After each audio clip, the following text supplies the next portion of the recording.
Hello and welcome to the Slovak Snapshots podcast, created by Aktuality.sk. My name is Zorislav Poliak. And my name is Samuel Walder. Together we are bringing you the most captivating and important stories from across Slovakia. Each week we'll dive into the headlines that matter, from breaking news to heartwarming stories. So, whether you're a local or a global listener interested in Slovakia, we got you covered.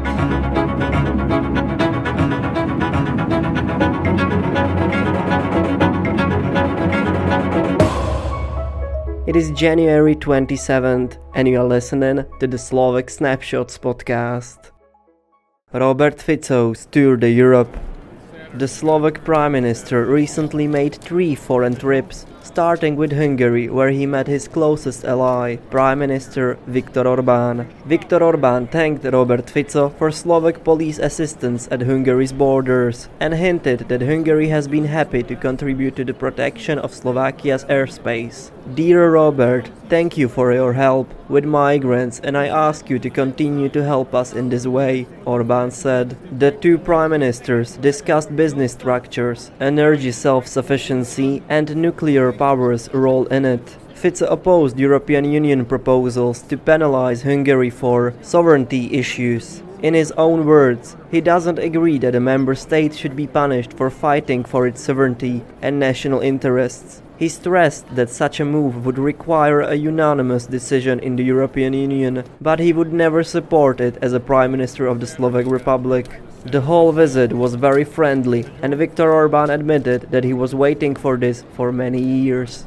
After Hungary, Ukraine was the next country in the line. The visit was preceded by a press conference at which journalists asked Fico why he and the Ukrainian Prime Minister Denis Shmyhal were meeting in Uzhhorod and not in Kiev. And do you really think there is a war in Kiev? You can't be serious. There is absolutely normal life there, replied an irritated Fico, according to whom the conflict in Ukraine is locally based. Prime ministers discussed Slovakia's support in Ukraine with 50 billion euros from the EU's Ukraine Facility program, emphasizing territorial integrity, reconstruction aid, humanitarian demining, food security, and military technical cooperation. Prime Minister Robert Fico claimed that the meeting with Denis Shmyhal was preceded by enormous nervousness. The Prime Minister blames the Slovak media for it. Fico repeated that he has different views on the war in Ukraine than Shmyhal. The Slovak Prime Minister also sees the US influence on our eastern neighbor differently and, unlike the Ukrainian Prime Minister, rejects Ukraine's possible membership of NATO.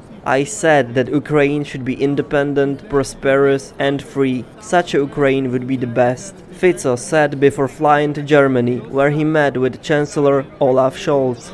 In Germany, Fico met Chancellor Olaf Scholz. Their talks, devoid of ceremonial trappings, covered differing views on the Ukraine conflict and emphasized continued bilateral cooperation. Olaf Scholz remarked that only Russia can end the war, mentioning Germany's 7 billion euro aid to Ukraine. Robert Fico faced questions in Berlin about Slovakia's rule of law and efforts to abolish the office of the special prosecutor. He defended these as internal matters, citing his own experiences with the Slovak legal system and emphasizing the need for a legal reform. They were all political activities, and I was facing a 12-year prison sentence. This was unprecedented, a gross abuse of the law to fight the opposition, and our response is not revenge. Our response is a reform of the law and institutions that have failed, Fico explained, adding that Germany and Slovakia have bigger problems than Daniel Lipschitz.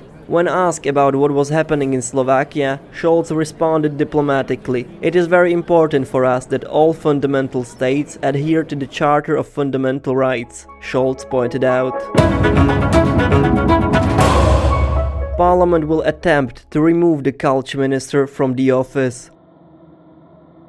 Culture Minister Martina Šimkovičová will face a dismissal from the office in the parliament. It will be initiated by the opposition parties Freedom and Solidarity, SAS, and Progressive Slovakia. The reason for this is an open call for her resignation, organized by representatives of the cultural community and signed by more 177,000 people to date.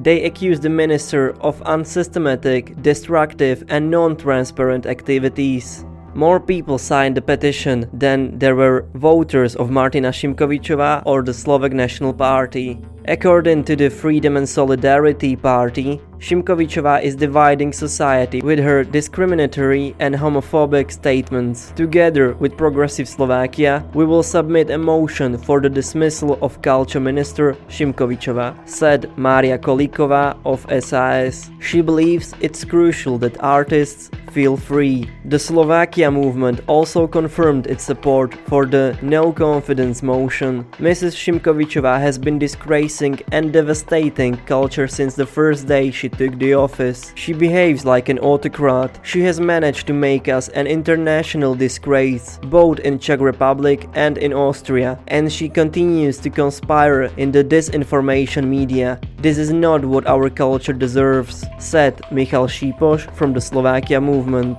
The call for the departure of Martina Šimkovičová has received the most signatures of any initiative in the history of the site on the petition.com portal, and even within a few days, it also surpassed the petitions for the departure of Igor Matovič from the post of the Prime Minister or the initiative Climate Needs You. The signature of 30 members of the parliament is required to call an extraordinary session to vote no confidence in a member of the government. The party Progressive Slovakia itself has 32 members of the parliament, but has so far always involved in the remaining opposition parties in the recall. We cannot have a member of the government whose political agenda is homophobia and hatred of otherness, said Michal Šimečka, chairman of Progressive Slovakia. Martina Šimkovičová is a former anchor at the Markíza television station who was fired for racist rhetoric.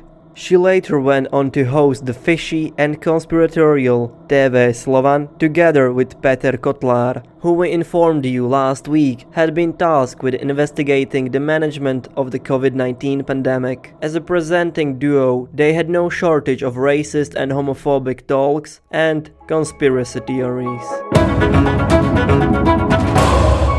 Skier Petra Vlhová needs surgery after tearing her cruciate ligament in the giant slalom. Has to try and replicate that sort of speed and aggression on her home hill. Knows this track better than anybody else. She'd have raced here as a youngster. It's her home mountain. She lives just 17 kilometres away in the car, and she knows this like the back of her hand, but she's in trouble and down and out. On Saturday, the women fought for the medal in the giant slalom in the Slovakian mountains. Slovakian favorite Petra Vlhová is also aiming for the podium, but it wasn't meant to be. Vlhová had a hard fall in the opening round of Saturday's giant at her home resort in Jasná. Rescuers came to her aid. She had to be rescued on a rescue sled and then transported by helicopter to the hospital. After the examination, it is clear Vlhová needs surgery. She underwent her first examination in Ružomberok in Slovakia. After that, it was clear which injury Vlhová has. According to Mauro Pini, her Swiss coach, the meniscus is damaged to some extent and the medial collateral ligament is somewhat stretched. Together with her team, she chose for a conciliar examination in Switzerland with Dr. Olivier Sigricht's team from the Hospital du Valais. She will undergo surgery at a time when the swelling in her knee allows it. This was announced by her coach Pini at a briefing on Monday. He said, at the moment she's at home and relaxing. She expects the surgery to take place in 2 weeks. The most challenging months will be February, March and April. We can say that from May onwards we will have normal preparation. We could be back on the slopes in September, but this is just an assumption. We'll see how it goes. Our team from the Slovak Snapshots podcast wish all the best for Petra and will hope that she'll get well soon. Things went better for the men at the championships, with Slovakia bringing home 2 medals. Slovakia won a medal at the Winter Youth Olympic Games in Gangwon, Korea. Markus Sklenárik won bronze in the 12.5 kilometer individual biathlon race. His compatriot, Michal Adamov, finished in 10th place. The Slovakian Olympic and Sports Committee announced this on its official website olympic.sk. Andrej Barnáš was the second skier to win a medal at the Winter Youth Olympic Games. He won bronze in the Super G in Kangwon 2024 as well. After Sunday, Slovakia already has 10 medalists in the history of the Youth Olympic Games. And another success in biathlon, Slovakian biathlete Emma Kapustova won a bronze medal in the 15-kilometer long distance race at the European Championships in Ozerblí. On her home track on Wednesday, she once again showed flawless shooting and finished 59.1 seconds behind the winner Maren Kirkeide from Norway. Never boring Slovakia.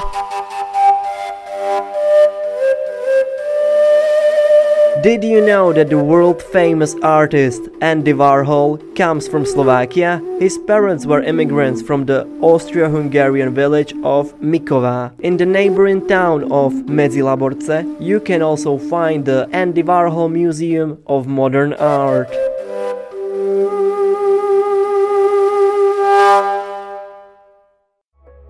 And there you have it, another The Slovak Snapshot podcast in the books. We hope you enjoyed this weekly adventure through the newscape of Slovakia. Remember, knowledge is power, so go ahead and impress your friends at the next gathering with your newfound facts. But hey, don't take yourself too serious, life's too short not to enjoy a good laugh. We'll be back next week with more stories. They'll keep you informed and entertained. Until then, stay curious, stay informed, and keep sharing those beautiful smiles.